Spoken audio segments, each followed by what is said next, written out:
Je donne la parole désormais à Madame Lamia El Harraj au nom du groupe PEC, à qui il reste 13 minutes 40 de temps de parole. Merci beaucoup, Madame la maire. Ça aurait été dommage de gâcher ces 13 minutes de temps de parole restants et je vais m'efforcer de ne pas entièrement les occuper. Chers collègues, mon intervention dans le temps de discussion de cette 6e commission a vocation à vous livrer une réflexion au sujet d'un dispositif en déperdition actuellement, en dépit de l'ambition d'égalité qu'il porte en faveur des enfants de la République. Pour pouvoir vous parler des colonies de vacances, objet principal de mon intervention, je me dois d'effectuer une petite digression temporelle. La révolution industrielle et avec elle l'augmentation du nombre d'ouvriers, les lois Ferry de 1881 rendant la scolarisation obligatoire et gratuite jusqu'à 16 ans, et l'interdiction du travail des enfants en 1953 ont changé, pour ne pas dire bouleversé, l'organisation des familles.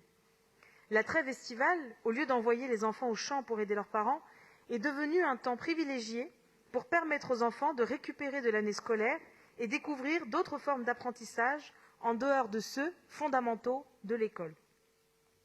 Idéalement, en des lieux extérieurs, bénéficier de modules libres en lien avec le vivre ensemble, les loisirs et l'émancipation par la culture et le sport sont des plus-values essentielles. En plein essor jusqu'au début des années 60, les colonies de vacances ont, pendant longtemps, fait partie du paysage territorial de notre pays, et ce, principalement dans les collectivités de gauche. Au début des années 60, ce sont plus de 4 millions d'enfants qui partent en colonie. Cela permettait aux parents de faire garder leurs enfants pendant les vacances, et ce, en complément bien évidemment de la dimension sociale de ce dispositif. Les enfants bénéficiaient, en groupe d'âge homogène, d'activités au choix ou à la carte, encadrés par des adultes référents, autour d'un modèle pédagogique réfléchi, visant à promouvoir des projets éducatifs, d'animation, d'activités, voire de projets d'accueil ou d'intégration. Mixtes, populaires et laïques, elles sont, pour tous les enfants qui le souhaitent, un temps d'évasion et de repos, un temps de construction et un temps de souvenirs immémoriaux. Or, force est de constater que ce dispositif n'est plus, aujourd'hui, aussi attractif que ce qu'il a été. Chaque année, ce sont environ un peu moins d'1 million d'enfants seulement qui partent en colonie de vacances, alors même que les besoins existent. En la période de crise que nous traversons, il est à craindre que ces vacances ne soient sacrifiées pour un grand nombre de foyers. Or, le droit aux vacances est fondamental.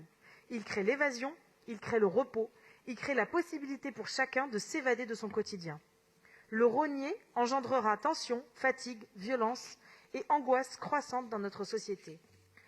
Aussi, notre responsabilité en cette période est majeure. Comment doit-on considérer politiquement le droit au congé ? Comment souhaite-t-on entretenir cet héritage du Front populaire ? Pour nos enfants, peut-être est-il temps de repenser, refonder l'offre de colonies de vacances pour permettre de nouveau à des millions d'enfants de pouvoir bénéficier du droit au temps libre, libérés des contraintes du quotidien et pour mettre en œuvre l'égalité réelle que nous appelons de nos vœux. À ce titre, la ville de Paris pourrait, par la vision qu'elle porte et sa volonté politique, être moteur de cette évolution. Cela serait cohérent avec l'ambition portée par la délibération d'ASCO 135 sur les colos apprenantes, et je vais m'y attarder un petit peu. Il convient de rappeler que ces colos apprenantes sont une version édulcorée, dévoyée, que le ministère de l'Éducation nationale de M. Blanquer a sorti du chapeau en juin 2020 pour tenter de camoufler avec une rustine le trou béant de son incapacité à gérer la crise de la Covid-19 et des conséquences désastreuses engendrées à l'école, à nos enfants, à notre futur. On est bien loin d'une volonté politique forte et réelle. Le désengagement de l'État sur ce sujet, comme sur bien d'autres, ne fait que renforcer des inégalités criantes qui ne manqueront pas de nous sauter à la figure si nous n'y prenons pas garde. Plutôt que d'accompagner les élèves, permettre réellement la continuité pédagogique et se tenir aux côtés des enseignants et des familles, particulièrement dans les quartiers défavorisés, le gouvernement propose des temps d'apprentissage low cost pendant les vacances scolaires et évidemment sans coordonner, sans réfléchir, sans proposer la moindre piste pour l'organisation de ce temps de rattrapage, entre guillemets, de l'année scolaire écoulée. La ville de Paris a fait le choix de prendre à sa charge l'organisation logistique de ces colos apprenantes pour ne pas pénaliser les enfants. Toutefois, nous ne pouvons nous contenter de cela. Une colonie de vacances, aussi apprenante soit-elle, ne peut ni ne doit se substituer aux apprentissages théoriques permis par l'école. Notre ambition est d'utiliser les colonies de vacances pour permettre de développer d'autres apprentissages, moteurs, cognitifs, sociétaux, pour faire de nos enfants des futurs citoyens, conscients de leurs compétences et soucieux de leurs prochains.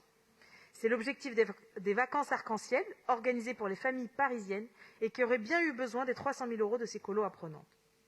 Sans doute qu'un temps de réflexion, de partage, de co-construction serait opportun pour refaire des vacances scolaires un temps pour tous les enfants, un temps pour que chaque famille puisse permettre à ses enfants de s'évader dans des conditions revues et adaptées aux aspirations actuelles des familles.